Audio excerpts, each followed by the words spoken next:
So this is actually a really interesting video. A couple of different reasons why. Number one, I think it's going to continue to explain to some of you that just don't want to accept it how popular Warhammer is, how popular it is currently becoming. But the title of the video is kind of interesting. It actually says why Warhammer fans love the game but hate the company. Now, this is a big hot button topic in the actual Warhammer community as well. I have a little bit of a hot take here. So let's react to this video together. This game is about space fascists and chaos gods. Hell it's yeah. loved by celebrities and art school dropouts alike. This group is about to enter battle, and right now, they're preparing their troops. Hell what yeah. they're painting are Warhammer figurines. And while they might look like gray blobs, they're actually an integral part of a tabletop wargame that's been dominating the space for nearly 40 years. It's grown so big that it's now traded on the London Stock Exchange with a market cap of over £5 billion, about $7 billion. But what $7 makes this billion? game so addicting that people will throw hundreds of dollars at That's even more billions than I said it was worth. Painted figurines, that Henry Cavill wants to produce a TV series based on it.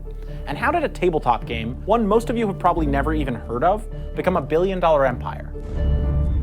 How did this happen? Warhammer set itself apart early on, and a big part of that has to do with these little guys. Yeah. These are Warhammer figurines, and the company behind them and the game itself is called Games Workshop. Yeah. To play a game of Warhammer, each player needs a unit and a set of minis to represent them on the battlefield, and you can only get them through a small collection of official Games Workshop channels. Yep. This is a Warhammer store. Oh, hell formerly yeah. called Games Workshop stores. There are now over 500 of these worldwide, and this is where a new Warhammer player is born. So, unfortunately, Games Workshop has a strict policy preventing their retail employees from giving interviews, but that doesn't stop me from going in. Oh my god, these are expensive.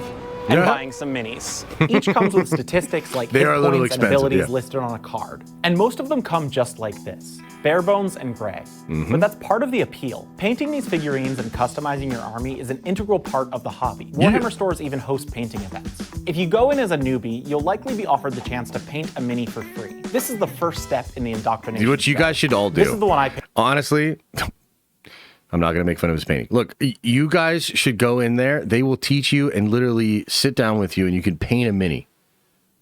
Just go into the Warhammer store, paint a mini, and then you won't be bored anymore. Painted. I've been calling him Gung Ho, but that sounds like a drag name. So let me know in the comments what I should actually call him.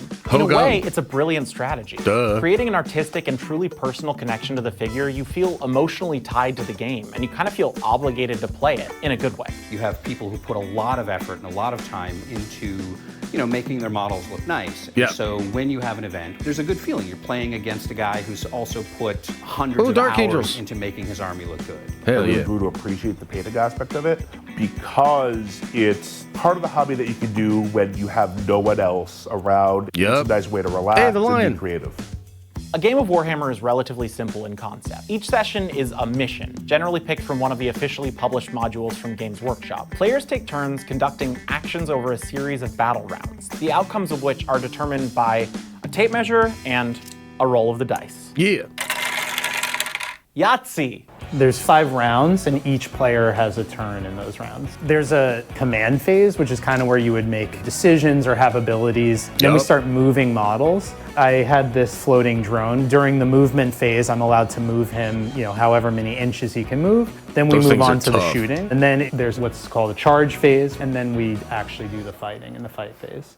Another big part of the appeal of the game is the deep lore that's been developed over 40 plus years. Deep fucking Originally, lore. Warhammer 40K It's deep. and Warhammer Fantasy Battle It's fucking deep. The lore's so deep. were satirical, progressive, and punk. In the grim darkness of the far future, there is only war. Hell the yeah. Imperium of man has sort of fallen into decay Custodes. and corruption. The game Ow. was born partially from a hatred of the Thatcher government, with the creators not afraid to take jabs at the future owner of Britain's favorite public restroom. Goblins in the game carried banners with Thatcher's face on them titled Maggie's Death Banner, and an evil empress was named Magritta. The game's Damn. Space Marines were overtly fascist, Hell only yeah. existing to wage war. But as the game's popularity grew, so did its caution. It slowly lost its overly satirical edge in favor true. of a more palatable game, albeit one with a vastly expanded lore. It's funny. I think that this really all comes from the authors, though. Because it starts incredibly satirical, and there's even stuff from some of the very early creators. Like, I was actually working on a video about this because I'm one of the guys that, I like unironically enjoy Warhammer. A lot of people enjoy it as satire. I like unironically like it, and I like some of the crazy shit that the Imperium has and all that sort of stuff, right? And the truth is, like, there's this weird thing in the fandom where some people think it's like you can't do that. You can only enjoy Warhammer ironically or as satire. And there's like this divide within the fandom over this very topic. But to me, it's just so obvious that out of necessity, when you're telling stories, your characters have to become more than just this like sort of satirical parody version of a fascistic whatever, right? Like, in order to have depth, the thing has to be more dynamic and complicated. And out of necessity to tell more interesting stories, the lore, characters, and even the morality of the setting become more interesting and palatable, and therefore Warhammer becomes more interesting and palatable. But that's kind of like that's like a whole side thing, but it is like absolutely the truth, like undeniably true, that it was originally created as satire. 1991, control of the company moved to Tom Kirby, who had joined the company as general manager in 1986. He opted to pivot entirely to Warhammer and aimed to broaden the game's customer base. In 1994, Kirby took the company public, and barring a few dips here and there, kept the company steadily growing for the next 20 years.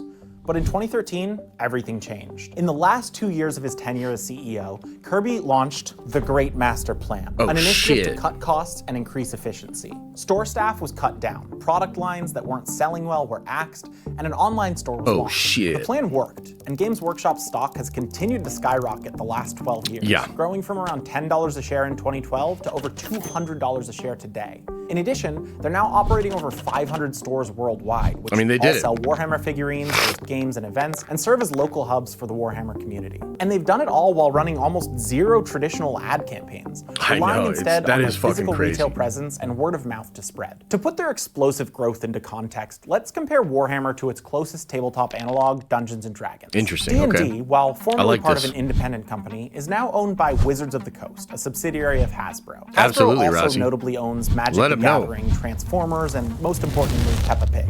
In 2022, Hasbro had an operating revenue of $5.86 billion, but only about $1 billion of that came from tabletop gaming. Interesting. And Forbes estimates that Dungeons & Dragons accounts for roughly $150 million of that. Wow. Compare that to Games Workshop the same year, with an operating revenue of roughly $500 million, almost all of which comes from the Warhammer franchise. Interesting. So while Hasbro has much higher revenue overall, D&D is nowhere near the cash cow Warhammer is. Dude, which has led Games Workshop that fucking solves the whole fucking problem about the fucking D&D thing.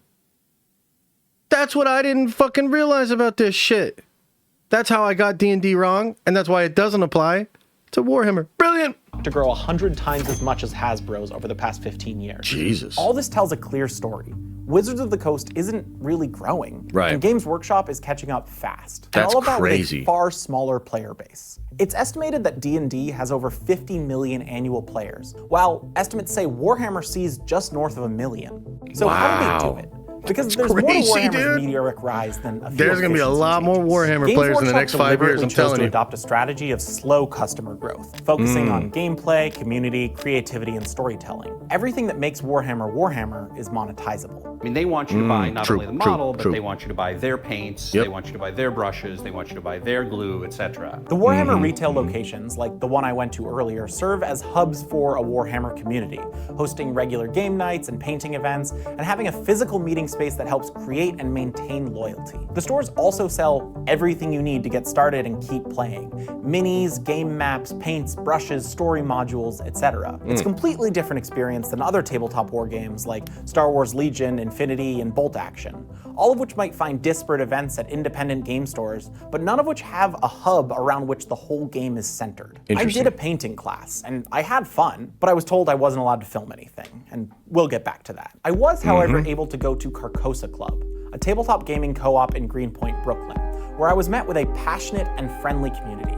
The love for the game is clear, and you can see why players have... This is a big part of what actually is attractive to a lot of nerds about Warhammer, is like the people that like Warhammer fucking love Warhammer, and they're very happy to bring new people in. It's a very welcoming community, and sure, you still got like your buttholes and, you know, the grumpy people that have, you know, gatekeeping opinions and all that sort of stuff. It has all the things that all the nerdy communities have, but like, dude, there is just something different about this one, because I think, frankly, it just hasn't popped off. Like, the irony is all of the sort of, you know, that energy that is out there with a lot of people, like, you know, a lot of you guys or people on Twitter that like just know I love Warhammer and just want to trigger me or whatever. It's this attitude of like, yeah, but nobody plays.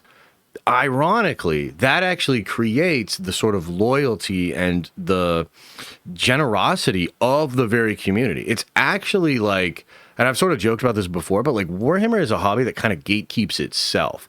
Like, there's no easy way to get into Warhammer. There's no like, oh, I'm going to be an e-girl and twirl a lightsaber around and now I'm in the Star Wars fandom. There's nothing like that in Warhammer. It's like super easy to suss out whether or not you've actually made the investment, whether it's time, money, energy, paints, you know, whatever, to really be into it. It's like very obvious. And yet there doesn't seem to be this gatekeeping attitude of like, oh, well, you don't actually know, you're a tourist, or like this sort of stuff. Like, sure, to a degree, but generally speaking, people are so happy to see Warhammer growing that they're going to take you in. And part of what it is in the sort of initiation into the hobby is understanding that like this shit is deep. People care. And you're not going to be looked at as somebody that's been really invested until you actually are invested. That's not the same thing as gatekeeping and like telling people to get out. But yeah, it certainly has like a really interesting vibe, you know, as compared to a lot of other hobbies. Found a sense of community here and at the Warhammer store. This is their sanctuary. And Games Workshop knows that, which is why it works so hard to cultivate that kind of experience for fans, constantly iterating on game mechanics and releasing new content. There are limited edition miniature drops, rule updates, lore additions, all of which serve to evolve the game and keep players investing in the hobby and adding miniatures to their ever-growing gray piles of shame that I'm told every seasoned player has. I keep knocking over this Christmas tree. Also integral to the company's success is the multimedia empire they've created through licensing deals. Yup. These days, you don't have to even play the tabletop game to be a fan of Warhammer. 89 video games, 400 books, an animated series, and an upcoming live-action series produced by Henry Cavill are just some of the multimedia projects surrounding Warhammer. These projects last year accounted for about 6% of the company's revenue, or $42 million. And That's Games about to Workshop go up. maintains full creative control of the IP. Yeah, they're so it can very ensure strict the with that. lore stays consistent across projects. It's a far cry from something like Star Wars, which has media in basically every format, but Yep. much of it is non-canon or legends, some of it's semi-canon, and some of it's retconned. And Yeah. I don't work at Lucasfilm, but I'm pretty sure Kathleen Kennedy doesn't keep apprised of what's going on in the world of the X-Wing tabletop game,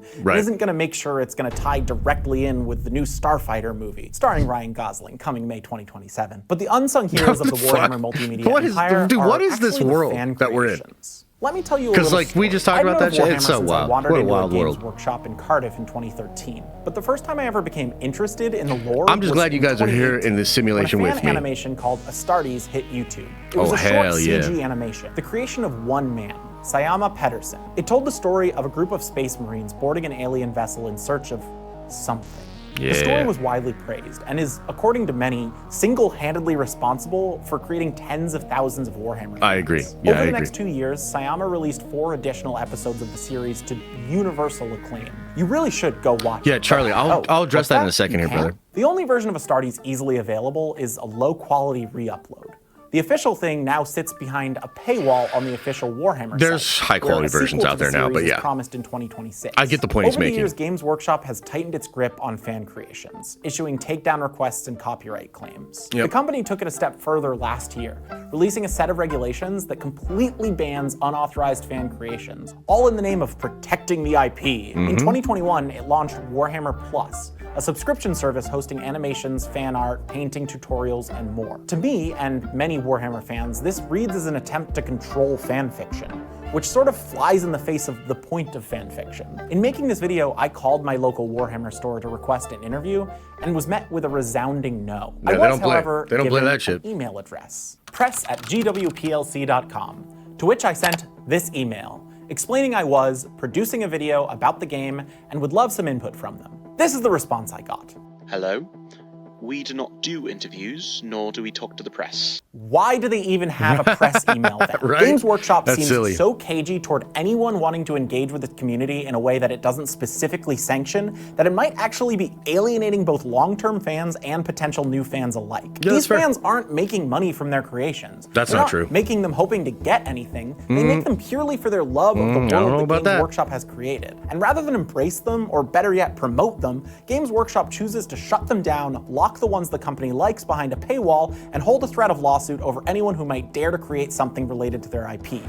Please don't sue us. To bring it back to a galaxy far, far away, it's why there are a billion Star Wars fan films, fan fictions, fan artworks, and Disney, a famously litigious company, lets it happen, and sometimes even promotes these projects. Yep, that's because fair. it all serves as promotion for their brand. People Yes. just want to put their own mark on something they love, and as long as nobody else is trying to sell Star But so look, and I think there's a lot of truth in this. And by the way, he's absolutely right. A lot of Warhammer fans. So I'm friends with Chapter Master Valrak, and like, dude, he's just like really negative towards GW. And I think there's a lot of people that are very negative towards GW, Games Workshop, the company we're talking about here. But I would argue that, like, although there is truth in what he is saying, and I actually do think that Warhammer should lighten up on this, I would also argue that if you look strictly at how Star Wars has handled its IP, not just via the lens of allowing fan fiction to happen, but just in general viewing their IP, there is something lost. Disney fucked up.